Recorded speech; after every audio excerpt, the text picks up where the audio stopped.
जिसु ख्रिस्टनि थैजों बायख'जानाय अनजाग्रा ख्रिस्ट प्रिय नोंथांमोननो लागै दिनै बेबायदि 7टा बाथ्रा लानानै फैदों।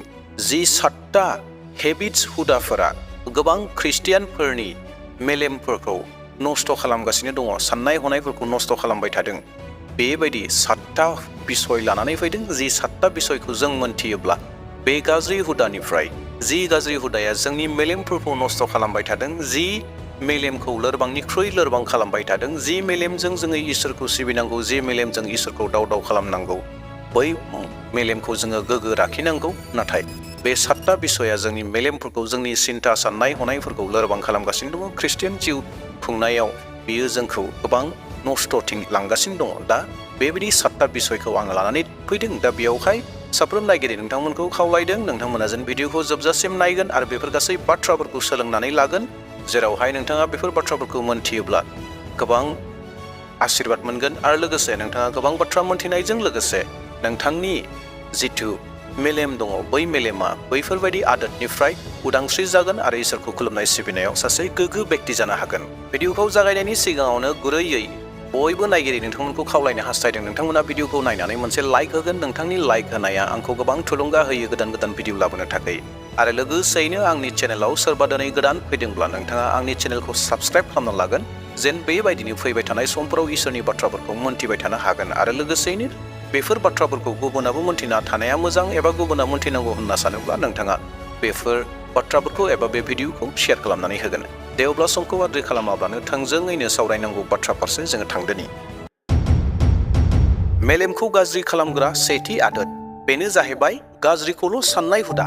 हेबिट्स अफ हेभिं नेगेटिभ थट्स, नकारात्मक सोच रखने की आदत। बे आदतआ मानसिनि मेलेमखौ गोबां लोरबां खालामलाङो आरो बेजोंनो लोगोसेयैनो मानसिखौबो गाज्रि फारसे दैदेनलांबाय थायो। मानोना सानफ्रोमबो, मोनफ्रोमबो समाव, मोनफ्रोमबो मिनिटआव, मोनफ्रोमबो घन्टायावनो जेब्ला बेखौ हुदा खालामनानै लायो, अब्लाना साननाय हनायफोरा मोनफ्रोम बिसयावनो गाज्रिल'सो ओंखारगोन, नेगेटिभ थट्सल' जागोन, नेगेटिभखौल' सानगोन, गाज्रिखौल'सो सानगोन, मोजां साननो हायै जालांगोन। जोंनि मेलेमफ्रा मोजांखौनो साननो रोंनाय नंलिया, केबल गाज्रिखौल' सानलांबाय थागोन। दा बेयावखायनो जों जेब्ला बेखौ हेबिट खालामगोन, अब्लाना जोंनि बे हेबिटनि थाखायनो जोङो गाज्रिखौ सानफ्लांबाय थागोन, गाज्रिखौ मावनो गोसो जागोन, गाज्रिखौ होसोनो गोसो जागोन, आरो बे गाज्रियानो जोंनि मेलेमफोरखौबो लोरबां खालामलांगोन। जेरावहाय इसोरनि बोसोना ओरैहाय बुंदों, फिलिपियारि 4:8, जोबनायाव आंनि बाथ्राया बेनो, नंगौखौ मान होजाथाव, न्याय, गोग्गो, अनजाथाव आरो गाहाम सानजाथाव बेफोरबादि मोजां आरो बाख्नायजाथावफोरजों नोंसोरनि गोसोखौ सुफुंदो। बेयावखायनो इसोरनि बोसोना जोंखौ बेखौसो परामर्श होदों, जों सानफ्रोमबो न्याय, गोग्गो, अनजाथाव, गाहाम सानजाथाव बेफोरबायदि सिन्था, बेफोरबायदि खामानिफोरखौसो जोङो मावनांगौ, जेरावहाय जोङो जोंनि मोदोम, जोंनि साननाय हनाय गासैखौबो गोग्गो खालामनो हायो। दा अनजाग्रा प्रियफोर, दे अब्ला जोङो सेथि जिथु आदत, गाज्रि आदत, बे गाज्रि आदतानो जाहैबाय अरायबो गाज्रिखौ सिन्ता खालामनाय। जोंनि अरायबो गाज्रि सिन्ता खालामनायखौ नागारनानै जोङो थोंजों सैथो सिन्ता खालामग्रा जानि। जिखौ जोङो थोंजों सिन्ता खालामोब्ला, सैथो सिन्ता खालामोब्ला जोंनि मेलेमाबो गोग्गोनिख्रुइ गोग्गो जालांगोन, मोजांनिख्रुइ मोजां जालांगोन। जों बे आदतखौ लानि। बेनि माने नेगेटिभ साननायफोरखौ नागारनानै पजिटिभ साननायखौ जोङो जोंनि साननायाव एबा मेलेमाव जों लानो नांगोन। अनजाग्रा ख्रिस्ट प्रियफोर, जायफ्रा आंनि बे भिडिअखौ दिनै नायदों, जोंनि जिथु नेगेटिभ साननायफोर, बे नेगेटिभ साननायफोरखौ नागारथारनानै जों पजिटिभ साननायखौ जोङो हुदा खालामनि। दे दानाबा जोङो थांदोनि नैथि गाज्रि हुदा, जि हुदाया जोंनि साननाय हनाय, जोंनि मेलेमफोरखौ गाज्रि खालामगासिनो दङ, बेनो जाहैबाय अलसियायै थानाय आदत, लेजि, आलसिया। बे आदतआ, बे हुदाया मानसिखौ कमप्लिटलि नष्ट खालामो। जेब्ला सासे मानसिया अलसिया जायो, अब्लाना बेनि साननाय हनाय गासैबो अलसिया जालांजोबो। मानोना बियो खामानि मावनो बायो, बिनि साननाय हनायफोरा एक्टिभ गैयि जायो, जायनि जाहोनाव बिनि मेलेमा सांग्रांखौ साननो रोङै, खामानिनि फारसे साननो रोङै जालाङो। अनजाग्रा प्रियफोर, इसोरनि बोसोना ओरैहाय बुंदों, जेरावहाय बोसोन बिजाब 8:9, हानि खालामग्रा मानसिया जेसे गाज्रि, अलसिया मानसियाबो एसे गाज्रि। सासे मानसिया जेब्ला गुबुननि थाखाय माबा मोनसे खहा खालामनानै होयो, खहा खालामग्रा मानसि, बै खहा खालामग्रा मानसिया जेसे गाज्रि एसेनो अलसिया मानसियाबो बेसेबांनो गाज्रि होननानै इसोरनि बोसोना जोंखौ मोन्थिहोदों। मानोना अलसिया मानसिया जेब्ला अलसिया जायो बिनि साननाय हनायफोराबो मोजां फारसे साननो रोङै जायो, गोग्गो फारसे साननो रोङै जायो। गोग्गो फारसेखौ साननाय नङा, माबा मोनसे थाखा फैसा आरजिनो होननानै साननांगौ बेखौ साननाय नङा, गावनि न'खरखौ जौगाहोनांगौ बेखौ साननो रोंनाय नङा, इसोरखौ खुलुमनांगौ सिबिनांगौ, इसोरखौ दाव दाव खालामनांगौ बेखौ साननो रोंनाय नङा। बे केबल उन्दु उन्दु थानो हास्थायगोन। बे जाहैबाय नैथि गाज्रि खालामग्रा हुदा, जेरावहाय जोंनि साननाय हनाय मेलेमखौ गाज्रि खालामगासिनो दङ। दा बेयावहाय जोङो बेनिफ्राय गोजान जादोनि। दानाबा जों थांदोनि थामथि जि हुदाया जोंनि मेलेम साननाय हनायफोरखौ गाज्रि खालामदों, बेनो जाहैबाय गोनांथि नङैखौनो सानबाय थानायनि आदत, हेबिट अफ वरिंग अननेसेसारि व्यर्थ की चिंता करने की आदत। गोबां ख्रिस्टियान सुबुंफोर दङ, गोबां फोथायारिफोर दङ, जायफोरा गोनांथिनिख्रुइबो बांसिन साननानै लायो, गोनांथिनिख्रुइबो गोबांसिन सानो, जायनि जाहोनाव जोंनि ब्रेना सानफानिफ्राय सानफा गोबां खहा जालांगासिनो दङ। अनजाग्रा प्रियफोर, गोनांथिनिख्रुइ बांसिन साननाया जोंनि देहायाव खहा खालामो, जोंनि मेलेमखौ खहा खालामो, जोंनि साननाय हनायखौ खहा खालामो, जेरावहाय जोंहा जेंना फैयो। बे बिसयाव इसोरनि बोसोन माथाइनि 6:33 सिरिया ओरैहाय बुंदों, बेनिखायनो नोंसोरो गाबोननि थाखाय दा जिंगासि, मानोना गाबोना गाबोननिखौ सानगोन, सानसेनि थाखाय सानसेनि सैनायानो थोयो। जेब्ला जोङो गोनांथिनिख्रुइबो गोबांसिन फिउचारनि बाथ्राखौ सानो, अब्लाना जोंनियाव गोबां समस्या जेंनाफोरा फैयो। जोंनि मेलेमा सानफ्रोमबो बेखौल' साननो हास्थायगोन, बेखौल' मावनो हास्थायगोन, जेरावहाय जोङो इसोरखौ खुलुमनाय सिबिनायाव जोङो हयथ' गोजान जालांगोन। इसोरखौ खुलुमनांगौ, इसोरखौ सिबिनांगौनिफ्राय जों गावखौ गोजान खालामनानै लागोन। मानोना साननांगौनिख्रुइबो गोबांसिन, जेसेबांखिनि साननांगौ बेनिख्रुइ गोबांसिन साननाया मानसिनि साननाय हनायखौ गोबां लोरबां खालामगोन। दा प्रिय, बे जाहैबाय थामथि नम्बरनि गाज्रि हुदा, जेराव जोंनि साननाय हनायफोरखौ गाज्रि खालामगासिनो दङ। दे दानाबा जों थांदोनि ब्रैथि गाज्रि आदोदाव, जि आदोदा जोंनि मेलेमखौ गाज्रि खालामगासिनो दङ, बेनो जाहैबाय मोजां उन्दुनाय गैयै, नट गेटिं साफिसियेन्ट स्लिप, पुरि निन ना लेना। बे बाथ्राया एसे आवगायाव आं बुंबोनाय थामथि नाम्बारनि बाथ्राजों सोमोन्दो दङ, जेरावहाय सासे मानसिया गोबां गोनांनिख्रुइ बांसिन जेब्ला सिन्था खालामो, अब्लाना हरनि समाव उन्दुनायफोरा गैयै जालाङो। गोनांथिनिख्रुइ गोबांसिन साननाया मानसिखौ उन्दुनाय गैयै खालामो। मानोना हरनि समाव जेराव जों उन्दुनांगौ, बै उन्दुनाय समावहाय गोबां सिन्थाफोर खालामनानै हरफोरखौ बारहोयो, आरो बिनि उनावहाय जोंनि जिथु हुदा दङ, हेबिट जायो मेलेमाव जिथु गाज्रि साननायनि, बे हुदाफोरा ओंखारबोयो। आरो जेब्ला सासे मानसिया गोग्गोयै नांगौ बायदि जुदि उन्दुनो हायाब्ला, बेनि गासै देहाफोरा लोरबां जालांगोन, आरो बे मानसिया बेरामि जालांनो हागौ एबा बेरामि जालांगोन।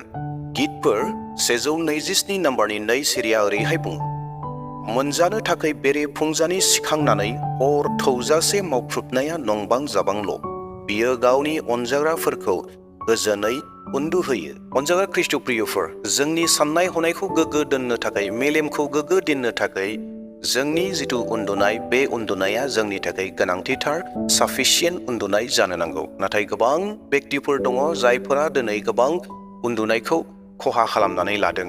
जेरैहाय गोबां सेंग्रा सिख्लाफोरा मबाइलाव गोबां हरसिम, 1टासिम 2टासिम गोबां गेमफोर गेलेदों, फिल्मफोर नायबाय थादों, आरो जि आदोद, मेलेमखौ गाज्रि खालामनाय आदोद, बे आदोदखौ गोबांनिफ्राय गोबां खालामनानै लादों। दे अब्ला प्रियफोर, बे आदोदा जुदि थायोब्ला नोंथाङा सासे बेरामि जालांगोन।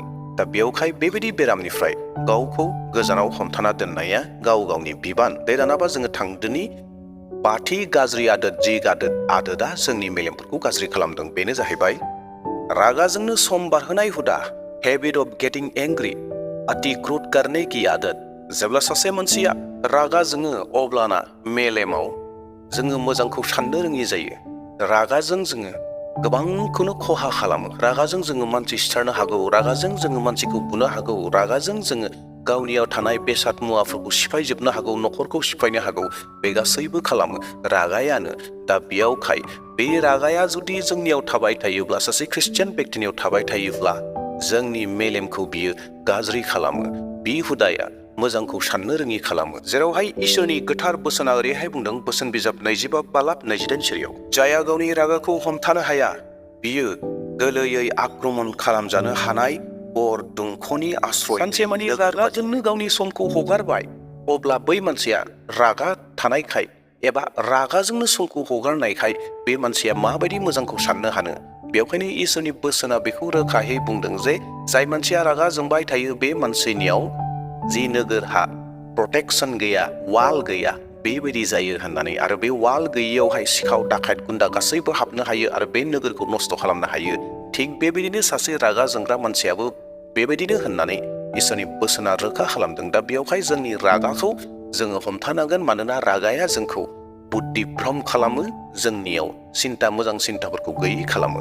दे दानाबा जोङो द'थि आदोदा जोंनि मेलेमफोरखौ गाज्रि खालामबाय थादों, जों बेखौ नायदोनि। बेनो जाहैबाय क्षमा होनो हायै गोसो, हेबिट अफ नट फरगिभिं, क्षमा ना करने का आदत। जेब्ला सासे बेक्तिया, सासे सुबुंखौ, गुबुन बेक्तिखौ क्षमा होनो हाया, अब्लाना मेलेमा मा खालामो? अब्लाना मेलेमा मा सानबाय थायो बै बेक्तिनिया?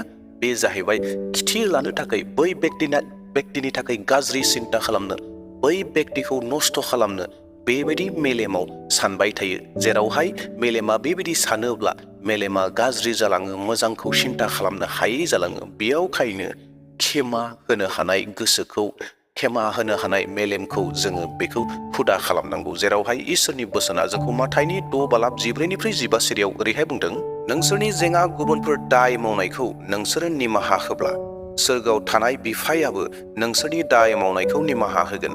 नाथाय नोंसोरनि जेंना गुबुनफोर दाय मावनायखौ नोंसोरो निमाहा होआब्ला सोरगोआव थानाय बिफायाबो नोंसोरनि दायखौ निमाहा होनाय नङा। देवब्ला प्रियफोर, निमाहा होनो हायै आदोदनिफ्राय निमाहा होनो हानाय आदोदाव जोङो लादोनि। दे दानाबा जोङो जोबथा बाथ्रा नायदोनि, 7थि, जेरावहाय गाज्रि हुदा, जि हुदाया जोंनि मेलेमफोरखौ नस्थ' खालामदों, बेनो जाबाय मेगन सानाय आरो मुगैनायनि हुदा, हेबिट अफ जेलासि एन्ड हेटार्ड, ईर्ष्या और द्वेष रखने की आदत। जेरावहाय इसोरनि बोसोना ओरैहाय बुंदों, बोसोन बिजाब 14 बालाब 30 सिरि, गोसोआव शान्ति थायोब्ला देहाया मोजाङै थायो, आन्थाय मालायखौ मेगन सानाया केन्सार रग बादि। प्रियफोर, बे हुदाया, जों जुदि गुबुनखौ मेगन सानाय, गुबुननि सायाव गाज्रि साननाय, बेखौ जुदि जोङो हुदा खालामनानै लादोंब्ला जोंनि मोदोमाव मोनसे केन्सार रग जानानै दङ, जोंनि मेलेमाव मोनसे केन्सार रग जानानै दङ।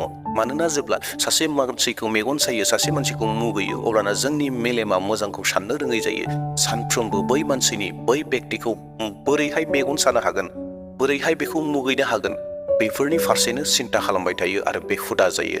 अनजाग्रा प्रियफोर, हुदा होननायखौ नोंथांमोना बुजिखादों। हुदा माने जिखौ जोङो सानफ्रोमबो गले गले मावबाय थानो मोजां मोनो, बेखौनो हुदा होनो। जों जुदि बेफोरबायदि गासै गाज्रिफोरखौ जों जुदि हुदा खालामनानै लायोब्ला जोंनि मेलेमफ्रा बेफोरखौनो सानबाय थागोन आरो बेफोरखौ सानबाय थानायखाय, मोजाङा फैयैखाय जोंनि मेलेमफ्रा सानफ्रोमबो गाज्रि जालांगोन, जोंनि सिन्ता भाबनाफ्रा गाज्रि जालांबाय थागोन आरो जोंनिफ्राय ख्रिस्टियान जिउआ, स्पिरिचुवेल जिथु आत्मिक जिउ दङ, बे आत्मिक जिउआ गैयै जालांगोन। बे 7टा बिसयखौ जोङो मोनथिबाय, जि बिसयफ्रा जोंनि मेलेमफोरखौ गाज्रि खालामो। नोंथांहाबो जुदि बेबायदि गाज्रि हुदाफोर दङब्ला, जिखौ नोंथाङा हुदा खालामनानै लादों दङब्ला, नोंथाङा दिनैनो बे हुदाखौ नागारदो आरो सासे गोग्गो ख्रिस्टियान, गोग्गो सिन्ता खालामग्रा, गोग्गो सानग्रा इसोरनि बेक्ति जादो। दे अब्ला प्रियफोर, इयुननि समाव मोनसे गोदान टपिक लाना फैफिनबावसिगोन। दिनैनि थाखाय बेसेयावनो दोनथ'नो हास्थायबाय। प्रेज द लर्ड, हालेलुया, जय मसीह होननानै आंनि भिडिअखौ बेसेयावनो दोनथ'बाय। Thank you.